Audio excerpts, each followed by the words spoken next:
ఆహా బల! రాజసం ముట్టిపడేలా, రాయలు మెచ్చేలా శ్రీకాళహస్తి రాజగోపురం. శ్రీకాళహస్తి పూర్వ వైభవం సంతరించుకుంది. 6 ఏళ్ల క్రితం శ్రీకాళహస్తిలో కుప్పకూలిన రాజగోపుర స్థానంలో కొత్త గోపురం కొలువుదీరింది. దాదాపు 500 ఏళ్ల పాటు శ్రీకాళహస్తికి మకుటాయమానంగా శోభిల్లిన ఈ రాజగోపురం 2010లో కూలిపోయిన సంగతి తెలిసిందే. చారిత్రక ప్రాధాన్యం ఉన్న ఈ గోపురం కూలిన ప్రదేశంలోనే ఆనాటి నిర్మాణ పద్ధతులతోనే నవయుగ నిర్మాణ సంస్థ కొత్త గోపుర నిర్మాణాన్ని పూర్తి చేసింది.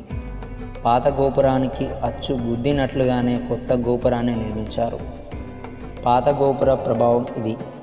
గజపతులను యుద్ధంలో ఓడించిన శ్రీకృష్ణదేవరాయలు తన విజయ ప్రస్థానానికి ప్రతీకగా 1516లో ఈ గోపురాన్ని నిర్మించారు. 96 అడుగుల పొడవు, 64 అడుగుల వెడల్పు,